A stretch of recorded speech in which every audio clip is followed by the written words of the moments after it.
맡겨진 사회적 직무를 잘 감당하라고 특권을 주는 것입니다. 그런데 자기의 직무를 잘 하지는 않고 특혜만 누리려고 하는 자들이 많으면 그 사회와 나라는 발전할 수가 없을 것입니다. 우리나라 국회의원 한 사람에게 부여하는 특권이 200가지가 넘는다고 합니다. 이것은 국민을 위해서 좋은 나라를 만들라고 부여해주는 특권인 것입니다. OECD 국가 38개 나라 중에서 국회의원에 대한 예우 수준은 우리나라가 5번째라고 합니다. 그런데 의회 경쟁력 조사를 해보니까 27개 나라 가운데 26번째입니다. 뒤에서 2번째인 겁니다.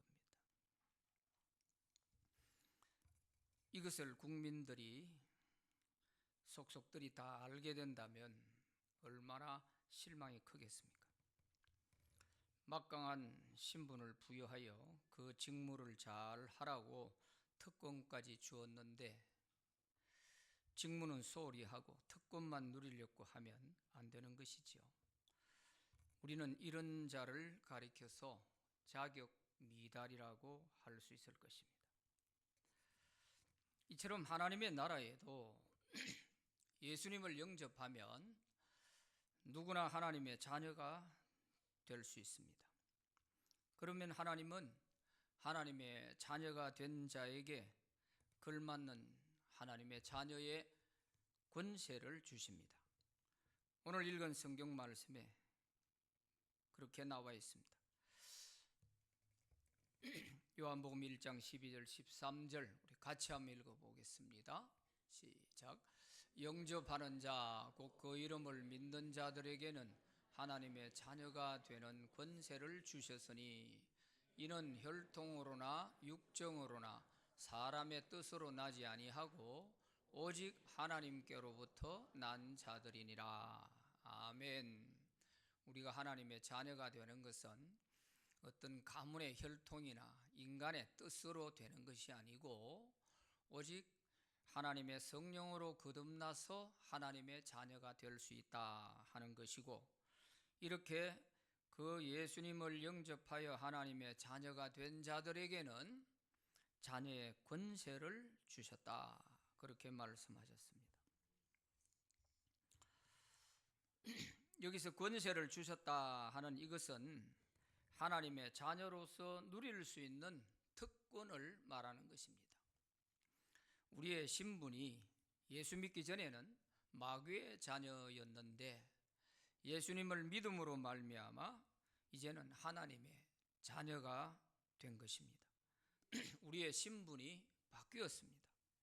그래서 당연히 하나님의 자녀의 특권도 따라오는 것입니다. 그런데 예수를 믿고 하나님의 자녀가 되어 자녀로서 의무를 다하며 살고 있지만 하나님의 자녀에게 주어진 이 특권이 있는 줄 몰라서 사용하지 못하는 사람들이 너무 많다는 사실이에요. 오래전에 예수를 믿었든지 하루 전에 예수를 믿었든지 상관이 없이 믿는 자에게는 모두 다 하나님이 자녀의 특권을 주시는 것입니다. 그런데도 이 특권을 몰라서 사용하지 못하고 있는 것이지요. 마치 우리가 가지고 있는 이 핸드폰을 보면 핸드폰 안에는 정말 유용한 그런 기능들이 많이 들어 있습니다. 그런데 이걸 우리가 사용할 줄 몰라가지고 여기에 들어있는 전체 기능의 5%도 일반 사람들은 쓰지를 못한다는 거예요. 아무리 좋은 기능이 많이 들어있으면 뭐합니까? 사용하지 않는 걸 무슨 소용이 있겠어요? 돈만 많이 주고 자꾸 업그레이드를 시켜가 신기종을 자꾸 사는 거죠. 결국은 보면 전화하고 받고 이것밖에 안 하는데, 마치 이와 같이 우리 영적 신앙생활에도 하나님의 자녀에게는 어마어마한 이런 자녀의 특권을 다 주셨는데 이 특권을 사용할 줄을 모르는 거예요.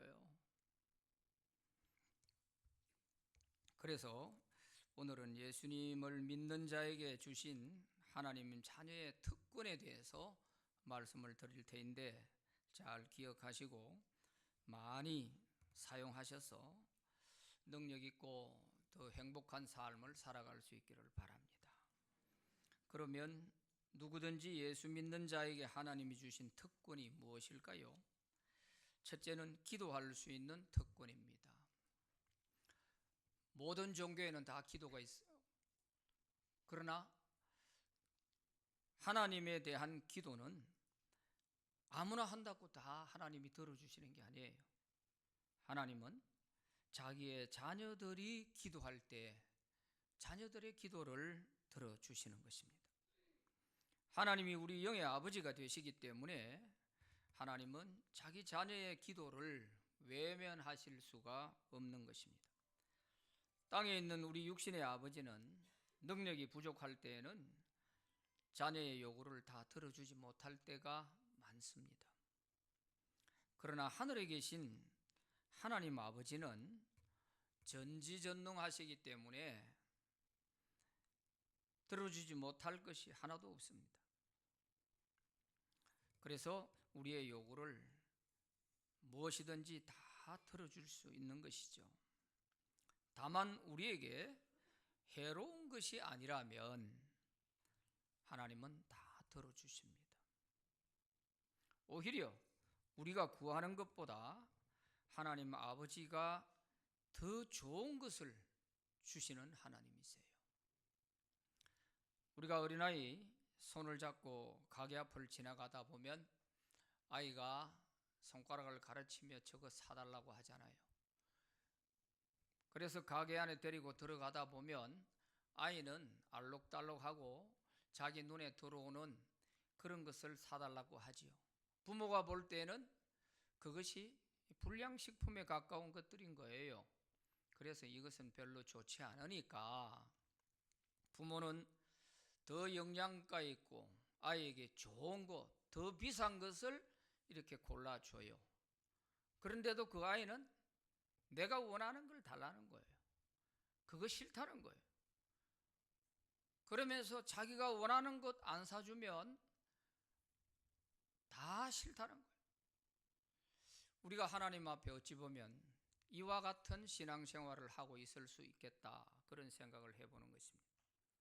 우리가 하나님께 기도할 때 우리는 기도하면서 내 머릿속에 요렇게 하나님이 응답해 주시면 좋겠다 생각하고 머리에 미리 그림을 그려놓고 있습니다. 그래서 하나님께서 요렇게 응답해 달라고 계속 기도를 하지요. 그런데 기도를 해도 자기가 그려놓은 그림대로 이루어지는 게 안 보이면 하나님은 내 기도를 안 들어주신다고 생각을 할 때가 많은 거예요. 이게 참 잘못인 거죠. 하나님은 우리가 구하는 것보다 더 좋은 것을 주시는 하나님이시라는 것을 모르니까 그러는 거예요. 어린아이가 마치 부모의 마음을 헤아리지 못하고 불량식품 찾듯이 우리가 하나님에 대해서 잘 알지 못하면 이런 모습이 될 수 있는 것입니다. 내가 원하는 그대로가 안 이루어지면 하나님은 안 들어주신다, 이렇게 생각하는 거죠. 그렇지 않습니다. 하나님은 내가 원하는 것보다 더 좋은 것을 주세요. 그래서 기도하는 사람은 이런 하나님, 내가 구한 것보다 더 좋은 것을 주시는 하나님이시다는 것을 아는 사람은 내가 이렇게 기도하지만 눈을 크게 뜨고 넓게 살피면 하나님은 더 좋은 것을 주시는 분이라는 것을 알게 돼요. 그래서 신앙에 아직 이런 깊이를 모르는 사람들은 그 당시 기도할 때는 하나님이 내 기도대로 안 들어주셨다고 이렇게 생각할 때가 있었지만 시간이 좀 지나고 난 뒤에 가만히 돌아보니까 내가 그때 이렇게 기도했는데 알고 보니 하나님이 더 좋은 걸 주셨구나, 이걸 뒤에 가서 깨닫게 되는 거예요. 이럴 때가 있단 말이에요.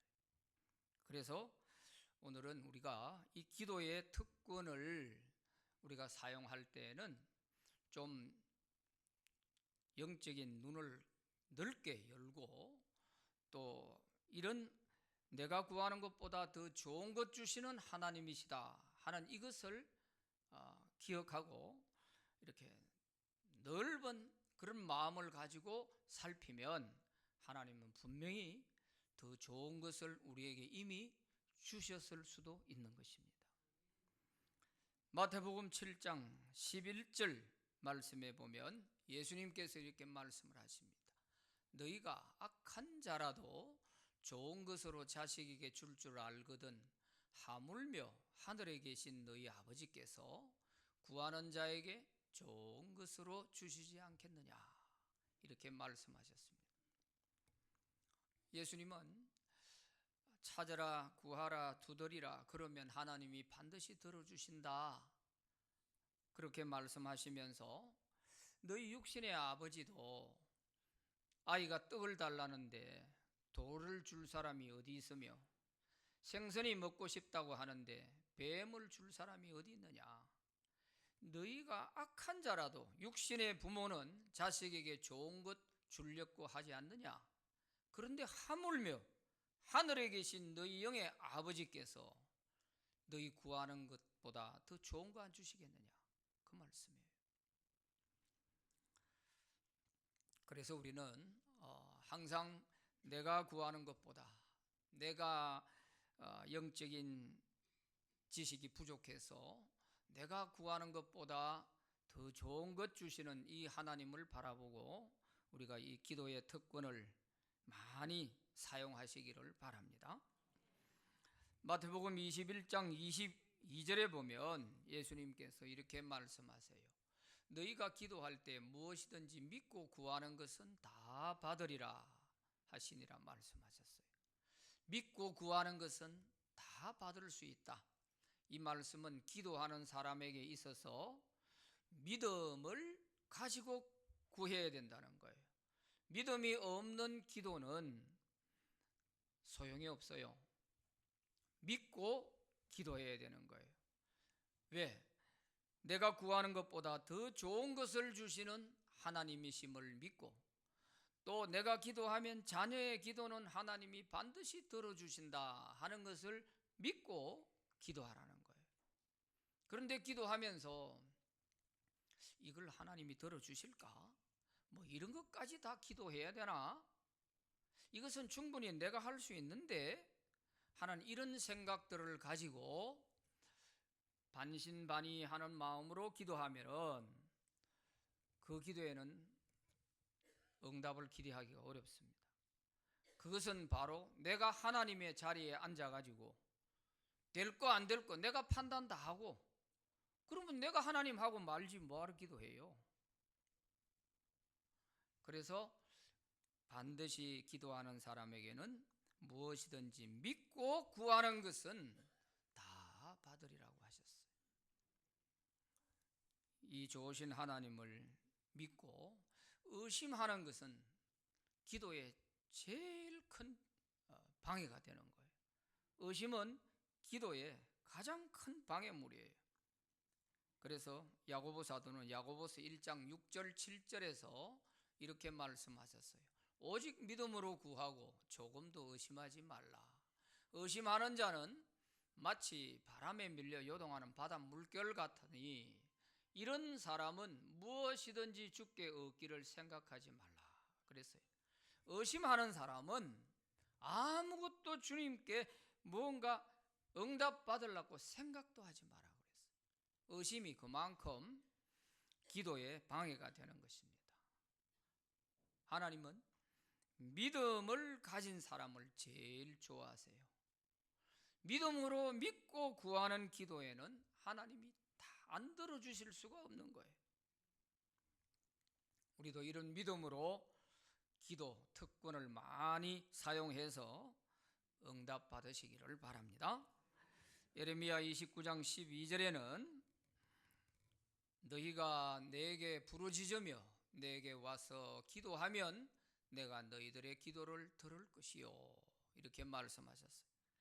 너희가 내게 부르짖으며 하는 말은 간절하게 기도하라는 뜻이에요. 믿음으로 구하고 간절하게 하나님께 기도할 때 하나님은 반드시 자녀들의 기도는 다 들어주신다 하는 것입니다. 그래서 내게 해가 되는 것은 하나님이 들어주시면 안 되잖아요. 오히려 내게 해로운 것을 하나님이 들어주신다면 그건 나쁜 하나님이 되시는 거죠. 아이들이 위험한 거, 칼이나 송곳이나 이런 날카로운 물건을 가지고 놀고 싶다고 달라고 한다 해서 그거 줄 부모는 아무도 없어요. 아무리 억지를 부리고 울고 불고 때를 써도 그거는 안 되는 거는 안 된다고 하는 거예요. 그게 부모의 사랑이지 않습니까? 하나님도 마찬가지십니다. 하나님도 우리가 기도할 때 이것이 나에게는 지금 절박하게 필요한 것 같고 당장 있어야 될 것 같고 이거 없으면 안 될 것 같지만, 그러나 하나님이 보시는 것은 우리의 생각과 다를 수 있어요. 아니야, 내가 지금 이거 너에게 이거 들어주면 너는 아마 세상으로 홀홀 날아가 버릴 거야. 너 이거 해결되고 나면 예수도 안 믿을 것 같은데? 하나님이 이런 생각이 드신다면 그거 들어주시면 어떻게 되겠어요? 세상으로 홀홀 날아가 버릴 거 아니에요. 당장 그게 왜 나쁜 것입니까? 이게 내게 필요한 것인데요. 하지만 내 믿음의 수준에 보아서 하나님께서는 위험하다 싶을 때는 안 들어주시는 것도 하나님의 사랑인 거예요. 오늘 이 자리에 앉아 계신 여러분 가운데서도 우리에게 있는 해결할 수 없는 문제, 또 내가 정말 힘으로 능으로도 할 수 없는 이런 문제들이 다 해결이 되고 내게 아무런 근심 걱정 없는 이런 삶이 된다면 오늘 여기 앉아 계실 분들이 많지 않을걸요. 예수 안 믿어도 내가 잘 살고 있는데 굳이 뭐 때문에 내가 교회 다니며 예수 믿어야 되나? 이런 생각할 수가 있을 거예요. 그래서 우리가 구하는 모든 것이 다 좋은 것 같지만 하나님 편에서 볼 때에는 우리의 생활도 중요하지만 우리 영혼을 더 귀하게 생각하는 거예요. 우리 영혼이 세상으로 뛰쳐나갈 수 있는 그런 위험적 요소를 가진 그런 기도의 제목에 대해서는 하나님께서 적시 들어주지 않으세요. 내 믿음이 자라가는 단계에 따라서 하나씩 하나씩 주시는 거예요. 그게 진정한 하나님이 우리를 사랑하시는 사랑이란 말이에요. 그러므로 이 기도의 특권을 우리가 좀 하나님을 잘 이해하고 많이 사용하시기를 바랍니다. 이 기도의 특권은 묻어놓으면 안 돼요. 장롱 속에 깊이 묻어놓을 필요가 없어요. 이거는 사용하고 누리라고 주신 하나님의 특권이란 말이에요. 자녀에게 주신 특권이니까 이 특권을 마음껏 사용할 수 있기를 바랍니다. 두 번째는 하나님의 보호를 받는 특권입니다. 하나님은 자기의 자녀들을 눈동자처럼 보호하신다, 이런 말씀이 성경에 있어요.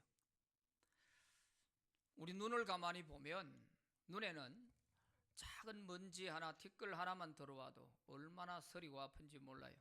그래서 하나님께서 우리 인간을 만드실 때에 가장 약한 이 눈은 특별 제작을 하셨어요.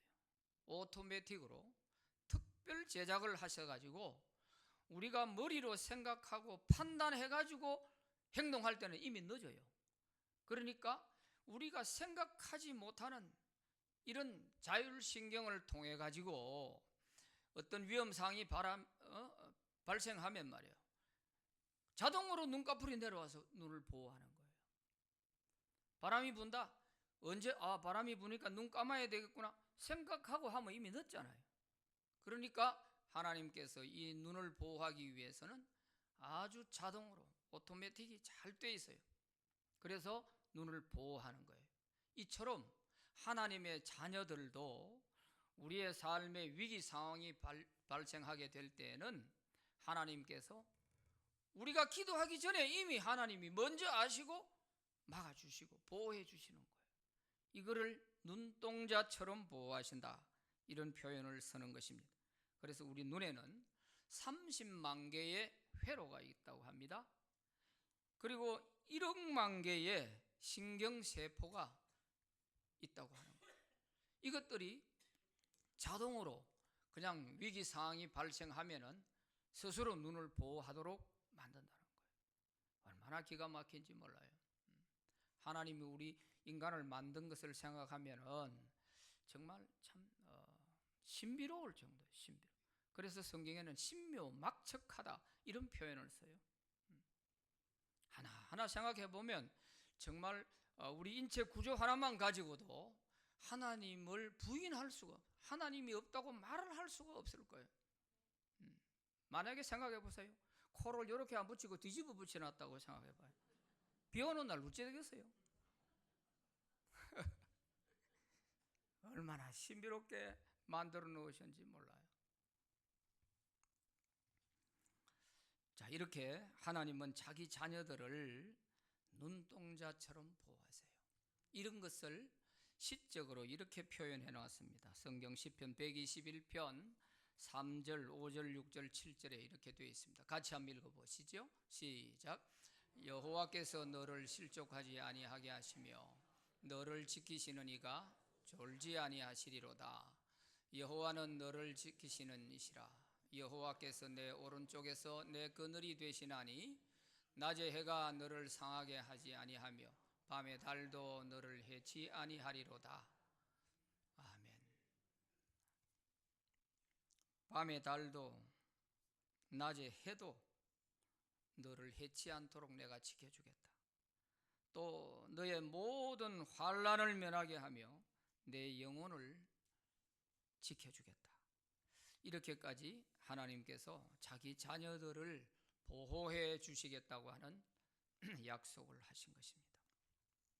그러므로 우리가 인정하지 못하고 깨닫지를 못해서 그렇지 예수 믿고 하나님의 자녀가 돼서 살아가는 우리의 모든 삶의 하루하루는 매 시간이 다 기적 속에서 이루어진다 이렇게 생각하면 좋아요.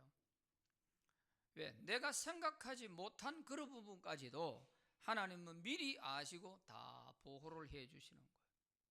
보호를 해 주세요. 이미 내가 생각하고 판단해서 행동할 때는 늦어요. 저는 차를 운전을 하다 보면 그런 것을 가끔 소름이 끼칠 정도로 느낄 때가 있어요. 눈 깜빡할 사이거든요. 그 순간에 어떻게 하느냐에 따라서 살고 죽고가 달려있는 거예요. 지나놓고 보면 야, 정말 하나님께서 이렇게 피하게 해주셨구나. 소름이 끼칠 때가 많아요. 이렇게 하나님은 우리를 보호해 주시는 거예요. 그래서 어떤 어려운 일이 생기고 또 어떤 좀 내 힘으로 감당하기 어려운 일들을 만나도 우리가 두려워하거나 또 불안해하거나 초조해할 필요가 없는 거예요. 왜냐하면 내가 하나님의 자녀고 내 뒤에는 천지를 창조하신 전능하신 하나님이 내 뒤에 백이 돼서 계시는데 내가 무엇 때문에 두려워하고 내가 무엇 때문에 초조해야 할 것이냐 말이에요. 이사야서 41장 10절 말씀에 보면 이런 말씀이 있어요. 같이 읽어봅니다. 시작. 두려워하지 말라. 내가 너와 함께함이라. 놀라지 말라. 나는 내 하나님이 됨이라. 내가 너를 굳세게 하리라. 참으로 너를 도와주리라. 참으로 나의 의로운 오른손으로 너를 붙들리라. 아멘. 하나님은 이렇게 우리를 붙들어 주겠다고. 내가 네 하나님 아니냐? 내가 네 하나님 아버지 아니냐? 너 왜 두려워하고 놀라고 있냐? 그런 말에 쫄지 마라. 내가 너를 붙들어 줄 것이다. 이렇게까지 말씀을 하시는 거예요. 뿐만 아니라 우리가 눈에 보이지 않는 영적인 세계에 대한 이러한 위험의 요소도 하나님이 다 막아주세요. 그게 뭐냐 하면 사탄과 마귀와 귀신의 그런 방해를 다 막아주시는 거예요. 이것은 우리 눈에 보이지 않기 때문에 우리 힘으로는 막아낼 재간이 없어요. 그러기에 이런 눈에 보이지 않는 영적 세계에서 일어나는 악한 영적 존재들이 우리를 해치려고 할 때에 해치지 못하도록 하나님은 이걸 다 막아주시는 거예요. 요한 1서 5장 18절에 이런 말씀이 있어요. 하나님께로부터 난 자는 다 범죄하지 아니하는 줄을 우리가 아노라. 하나님께로부터 나신 자가 그를 지키심에 악한 자가 그를 만지지도 못하느니라 그랬습니다. 악한 자가 사탄, 마귀, 귀신들을 말하는 거예요. 이런 악한 자가 하나님의 자녀들을 만지지도 못한다고 그랬어요. 만지지도 못한, 하나님께로부터 난 자 이렇게 되어 있잖아요. 오늘 읽은 요한복음 1장 13절에도 보면 우리가 하나님의 자녀가 되는 것이 혈통으로나 육종으로나 사람의 뜻으로 나지 아니하고 오직 하나님께로서 난 자들이니라 이렇게 되어 있어요. 하나님께로서 난 자, 이걸 바로 하나님의 자녀를 말하는 것입니다. 성령으로 거듭나 하나님의 자녀가 된 사람, 하나님의 자녀들은 사탄, 마귀, 귀신들이 손도 대지 못하도록 하나님이 막아주신다는 거예요. 이걸 우리 능력으로, 돈으로, 세상 권력으로 막을 수 있나요? 할 수 없어요. 오래전에 영도 지역에 전도하러 한번 나갔다가요, 무슨 전도 훈련이 있어가지고 가서 이제 그 지역에 전도하러 나갔더니 집이 좀 아주 대궐처럼 큰 집이 잘 돼 있고 대문이 막 보니까 아주 웅장하게 돼 있는 집이 있었어요. 그래서 전도하러 갔는데 그 집에 보니까 귀신 들린 딸이 있는 거예요. 알고 보니까 그 집 주인이 국회의원이라고 하더라고요. 세상 권력 가지고 귀신 들린 딸 고칠 수 없어요. 세상 의술을 가지고 고칠 수 없어요. 이런 영적 세계의 악한 자들에 대해서 하나님이 보호해 주지 않으시면 우리가 이겨낼 자신이 없어요. 힘이 안 되는 거예요. 그런데도 우리가 예수 믿고 하나님 자녀가 됐다고 하는 이거 하나 때문에 우리는 하나님의 보호를 받고 사는 거예요. 귀신들이 우리를 만지지도 못하는 거예요. 만지지도 못해요.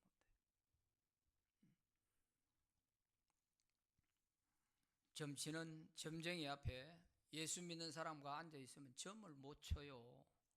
귀신이 겁이 나서 못 온다는 거예요. 그런 귀신 뭐하러 믿어? 지 팔자도 못 고치는 점쟁이가 남의 팔자 고쳐준다고 앉아 있어요. 생각을 해봐요. 그런 점쟁이 앞에 가가 또 점을 치는 사람은 더하죠. 여러분, 우리 인간을 창조하신 하나님이 계세요. 그 하나님의 자녀가 되는 것이 어마어마한 이런 특권을 누릴 수가 있는데, 예수를 믿고 교회를 다닌다고 하는 사람마저도 이 특권이 있는 줄도 모르고 교회 다녀봐도 별 수도 없고 답답하기만 하고 해결은 안 되고 하니까 점치러 가는 거야. 정을 보름 되면 말이에요, 토정비결 보고 답답하죠. 답답해요. 그런 예수 믿어가지고는 속된 말로 수지가 안 맞습니다. 이렇게 주신 특권을 왜 사용을 할 줄 모르냔 말이에요. 그래서 우리가 하나님의 이런 보호를 많이 받고 있으면 우리가 항상 늘 감사해야 되겠죠. 요한복음 10장 29절 말씀에 보면 이런 말씀이 있어요.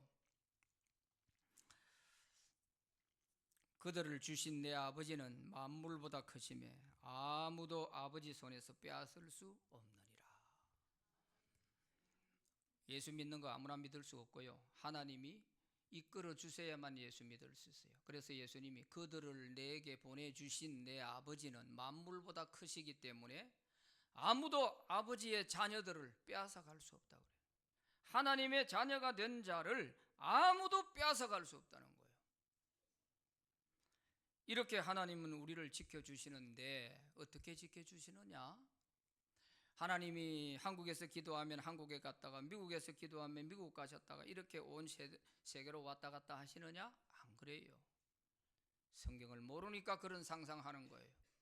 하나님은 그렇게 하실 필요가 없어요. 왜? 하나님의 심부름꾼인 천사들이 있기 때문에 어디에서 하나님의 자녀들이 기도를 해도 하나님은 천사들을 보내서 다 해결해 주시고 보호해 주시는 거예요. 시편 91편 11절 말씀에 보면 이런 말씀이 있어요. 그가 너를 위하여 그의 천사들을 명령하사 내 모든 길에서 너를 지키게 하심이라. 아멘. 하나님은 천천만만 헤아릴 수 없는 많은 천사들을 거느리고 계시기에 그 천사들을 기도하는 곳곳마다 다 보내주셔서 해결해 주시는 거예요. 보호해 주시는 거예요. 자, 이런 하나님의 어마어마한 보호의 특권을 받고 살아가고 있습니다. 그러니까 우리 성도들은 정말 이걸 모르니까 사실은 뭐 조그만한 것만 있어도 하나님을 원망하고 불평하고 그러죠. 이걸 알게 되면 우리 입에서는 감사와 찬송밖에 나올 게 없어요. 눈만 뜨면 기적이고 하루도 기적이고 기적 속에서 살아가는 그게 바로 하나님의 자녀들이에요. 하나님의 이 엄청난 보호를 받고 살아간단 말이에요. 그런데 뭐 내 조그만한 거 이거 하나 안 됐, 뜻대로 안 됐다고 하나님이 계시니 안 계시니 하며 원망 불평, 아주 정말 유아틱한 거죠. 그래서 우리가 하나님을 어떻게 알고 믿느냐에 따라서 내가 아는 만큼 하나님을 믿을 수 있는 거예요. 아는 만큼 신뢰할 수 있고요. 중요합니다. 그래서 하나님의 이 보호하심의 특권을 누리면서 우리가 늘 하나님께 감사하고 찬양할 수 있기 바랍니다. 범사에 감사하고 항상 기뻐하고 어떤 위기가 있어도 두려워하지 말고 놀라지도 말고 하나님이 우리를 붙들어 주신다 하는 이 믿음 가지고 승리하시길 바랍니다. 세 번째는 하나님 아버지의 유산을 받을 특권입니다. 자녀는 아버지의 유산을 받을 수 있죠. 자녀이기 때문에 특권입니다. 이것은 아버지의 자녀에게 주어진 특권입니다. 이처럼 하나님 자녀들도 하나님 아버지의 유산을 받을 수 있는 특권이 주어져 있습니다. 하나님의 자녀는 하나님 아버지의 나라를 물려받을 수 있는 특권이 있어요. 왜? 하나님 아버지가 천국의 임금이니까 그 아버지의 나라를 상속받을 수 있는 특권이 하나님 자녀들에게 있단 말이에요. 그래서 천국에는 아무나 들어가는 게 아니고 하나님의 자녀들만 들어갈 수 있어요. 종교인이 들어가는 게 아닙니다. 기독교 신자라고 들어가는 게 아니에요. 하나님의 자녀이기 때문에 아버지의 나라에 들어갈 수 있는 거예요. 내가 예수를 몇 년 믿었는데 그게 아닙니다. 착각하시면 안 돼요. 종교인으로서 수십 년 잘할 수 있죠. 그게 아버지의 나라를 상속받을 수 있는 자격이 아니에요. 하나님의 자녀라야 됩니다. 자녀. 하나님을 아버지라 부를 수 있는 자녀가 되어야 되는 거예요. 갈라디아서 4장 6절 7절에 이런 말씀이 있어요. 같이 읽어보시죠. 시작. 너희가 아들인 고로 하나님이 그 아들의 영을 우리 마음 가운데 보내사 아버지라 부르게 하셨느니라. 그러므로 네가 이후로는 종이 아니요 아들이니 아들이면 하나님으로 말미암아 유업을 받을 자니라. 아멘. 유업을 받을 자니라. 유업이 상속을 받는다는 뜻이에요. 아버지의 유산을 내가 상속받는다는 말이에요. 왜? 하나님의 자녀니까. 그냥 자녀가 되는 게 아니라 했잖아요. 하나님은 성령으로 거듭나서 성령을 우리에게 보내셔서 우리가 그 하나님 아버지를 아버지라 부를 수 있는 거예요. 아빠 아버지라 부를 수 있는 것은 그냥 되는 게 아니에요. 성령으로 거듭나서 예수를 영접한 하나님의 자녀들만이 하나님을 아버지라 부를 수 있어요. 아무나 부를 수가 없어요. 그래서 우리가 하나님을 아버지라 부르면서 하나님께 기도할 수 있고 하나님의 보호를 받을 수 있고 마지막에는 하늘나라 가서 아버지의 하나님 나라를 상속받을 수 있는 이 어마어마한 특권을 우리 자녀들이 누리게 되는 것입니다. 예수님께서도 제자들에게 이렇게 말씀하셨어요. 누가복음 12장 32절에 적은 무리여 무서워 말라 너희 아버지께서 그 나라를 너희에게 주시기를 기뻐하시느니라. 하나님 아버지는 그 나라를, 자기 나라를 자녀들에게 주시기를 기뻐하신다는 거예요. 하나님의 자녀들은 호적이 바뀌었어요. 호적이. 예수 믿기 전에는 우리 호적이 마귀의 자식으로 올라가 있었어요. 그런데 예수를 믿고 난 이후에는 우리의 영적 호적이 하나님의 자녀에 올라가 있는 거예요. 호적이 바뀌었어요. 요한복음 5장 24절에 보면 내가 진실로 진실로 너희에게 이르노니 내 말을 듣고 또 나 보내신 이를 믿는 자는 영생을 얻었고 심판에 이르지 아니하나니 사망에서 생명으로 옮겼느니라. 사망에서 생명으로 옮겼단 말은 우리 호적이 마귀의 자식에 올라가 있을 때는 이거는 죽음이요, 지옥 가야 되니까 사망이요. 그런데 거기에 있는 내 호적을 뽑아서 하나님의 호적으로 생명책으로 옮겼단 말이에요. 이걸 사망에서 생명으로 옮겼느니라 이 말씀이에요. 영적인 우리의 신분이 바뀌어진 겁니다. 하나님의 자녀들은 하늘나라 이 호적부에 이걸 생명책이라고 하는데 여기에 우리 이름이 하나하나 다 기록이 되어 있어요. 여기에 이름이 기록되지 않은 사람은 하나님 자녀들이 아니요. 요한계시록 3장 5절에 보면 내가 그 이름을 생명책에서 결코 지우지 아니하고 그 이름을 내 아버지 앞과 그의 천사들 앞에서 시인하리라 그랬어요. 생명책에 우리 이름이 기록된 자들은 다 하나님의 자녀들만 기록되어 있는 거예요. 예수님을 구주로 영접하고 성령으로 거듭난 이 하나님의 자녀들의 이름은 절대로 지워지지 않는다는 거예요. 이 생명책에 이름이 올라간 자는 지워지지 않는다. 요한계시록 20장 15절 말씀에 보면 누구든지 생명책에 기록되지 못한 자는 불못에 던져지리라. 하나님의 자녀들은 생명책에 이름이 기록되어 있기 때문에 지옥 갈 일 없잖아요. 그런데 여기에 이름이 기록되지 않은 사람은 다 지옥 불못에 던져지리라 그랬어요. 그러니까 우리가 하나님의 자녀로 이렇게 특권을 누린다는 게 얼마나 참 큰 복인지 몰라요.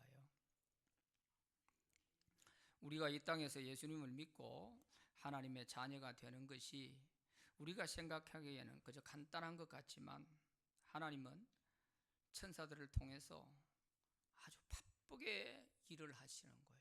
우리가 예수님을 영접하는 그날 나에게는 오늘 교회 갔더니 예수님이 이런 분이라고 하던데 내가 그래서 예수님을 영접하고 와서 나 오늘 교회 한번 다녀왔어. 이것으로 간단하게 생각하지만 그 순간 내가 예수님을 영접하는 순간에 하늘에서는 무슨 일이 일어나느냐? 천사들이 바쁘게 우리 이름을 생명책에 갖다 올리고 호적을 바꾸어 놓고 천사들을 우리에게 보내주셔서 우리를 보호해 주시게 하고 바쁘게 일하시는 거예요. 바쁘게. 이 영적 세계에 대해서 우리가 무지하니까 그저 교회 한번 갔다 왔어. 뭐 예수 영접하라고 그래서 내 한번 따라하고 왔어.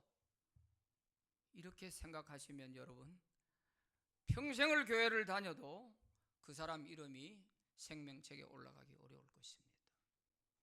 오늘 이 말씀 잘 들으시고 하나님의 자녀의 특권을 마음껏 누리시기를 바랍니다. 사탄 마귀가 건드리지도 못하도록 우리를 보호해 주시지 우리 눈에 안 보이는 세계까지도 하나님이 다 다 조치를 다 해놓으신 거 아니에요. 이걸 모르니까 그저 교회 한번 갔다 갔다 이것이 무슨 종교 생활인 것처럼 생각하고 이렇게 예수 믿으면 안 돼요. 이만큼 우리가 하나님의 자녀의 특권을 누리는 만큼 하나님의 자녀로서 내가 신분에 걸맞게끔 하나님의 자녀로서의 품위를 지키고 이 땅에서 살아야 돼요. 품위를 잃어버리면 안 되는 거예요. 이걸 모르니까 하나님의 자녀가 돼가지고도 세상 사람들에게 손가락질 받으면서 사는 거예요. 이걸 모르니까 그런 거예요. 미국 현대문학의 효시로 불리는 마크 트웨인이라는 작가가 있죠. 이 작가는 영국 BBC가 추천하는 최고의 작가로 이렇게 선정이 된 사람이에요. 이 사람 작품 중에 왕자와 거지라고 하는 아이들의 그 소설이 있어요. 여기에 보면 에드워드 왕자와 거지 톰이라는 아이가 같은 날 태어납니다. 한 사람은 대궐에서 자라게 되고 또한 거지 톰은 런던 빈민촌에서 자라게 됩니다. 그런데 우연히도 이 두 사람은 쌍둥이처럼 얼굴이 너무 많이 닮은 거예요. 그러나 이 둘의 생각은 이상이 좀 달랐어요. 늘 궁중 안에 갇혀 사는 왕자 에드워드는 바깥 세상이 그리운 거예요.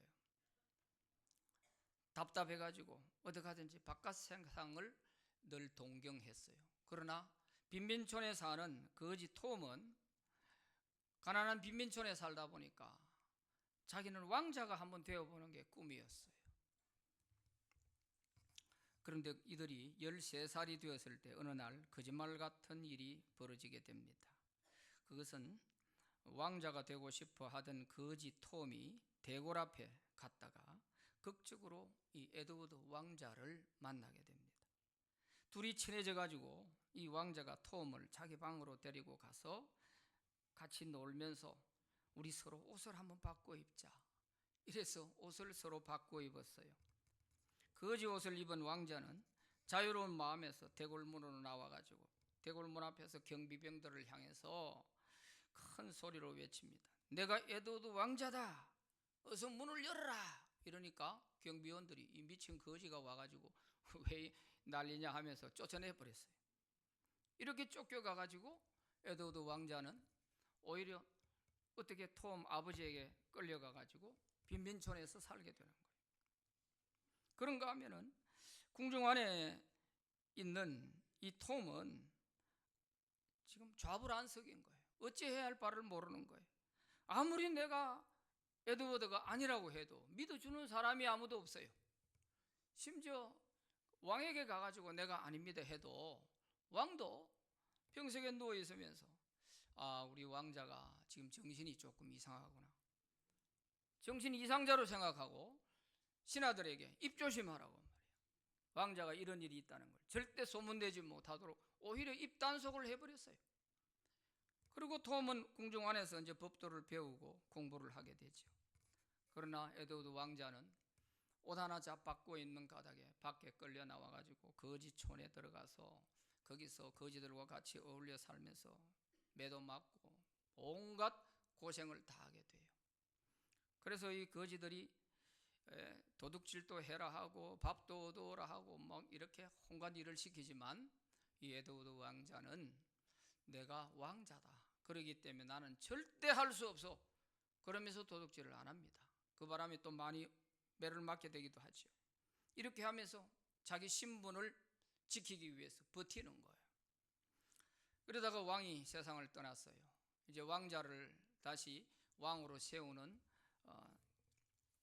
준비를 하는 과정 속에서 우유곡절 끝에 드디어 이제 이 왕자를 발견하게 되고 에드워드가 이제 영국의 제6대 에드워드 왕으로 등극하게 되는 것입니다.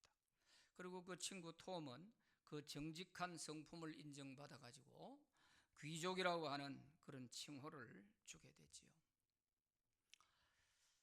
자, 이 소설에서 우리가 뭘 배우게 됩니까? 옷 하나 바꾸어 입는다고 하루아침에 왕자가 되는 것은 아니죠. 낡은 옷을 입었다고 해서 왕자가 거지가 되는 것은 아니죠. 외모보다 자신의 신분에 대한 긍지와 품위 있는 내실이 중요하다 하는 교훈을 주는 소설입니다. 우리는 하나님 나라의 왕자요 공주들입니다. 어떤 시련 중에서도 내가 하나님의 자녀야, 내가 하나님의 자녀인데 이런 일을 할 수 없어. 자녀에 대한 이 신분에 대한 긍지를 가지고 살아야 돼요. 내가 예수 믿는 하나님의 자녀로서 이런 죄를 지을 수가 있나? 할 수 없지. 이렇게 당당하게 버티고 세상 죄와 맞설 수 있는 이런 품위 있는 삶이 우리 하나님 자녀들에게 있어야 되는 거예요. 진정한 하나님의 왕자와 공주는 누구냐? 자신의 신분에 대한 품위를 지키면서 어떤 고난 앞에서도 굴하지 아니하고 하나님의 자녀로서 살아가는 이 사람이 진정한 하나님 나라의 왕자요 공주일 것입니다. 우리 신광의 모든 성도들은 바로 내가 하나님의 자녀라고 하는 이 신분 가지고 세상에서 꼭 품위를 지키면서 하나님의 자녀답게 승리하며 살아가시기를 바랍니다. 기도합시다. 하나님 아버지 감사합니다. 우리는 죄악 중에 사탄의 자녀로 살았지만 예수님 보내주셔서 예수 믿고 하나님 자녀가 되고 신분이 바뀌자 엄청난 특권도 우리에게 주셨습니다. 그러나 이거 알지 못해서 우리가 사용하지 못했고 하나님 자녀로서 엄청난 특혜를 누려야 하는데도 마치 세상 사람보다 못한 것처럼 거지처럼 살아온 우리의 삶을 불쌍히 여기시고 이제라도 깨달았으니 기도의 특권을 마음껏 사용하고 하나님의 보호를 이렇게 많이 받으며 살면서 원망했던 것을 용서해 주시고 이제는 늘 감사와 찬송을 하게 하여 주시고 장차하는 주님 나라에 상속받을 자로서 긍지를 갖고 살아갈 수 있도록 은혜를 내려 주시옵소서. 예수님 이름으로 기도하옵나이다. 아멘.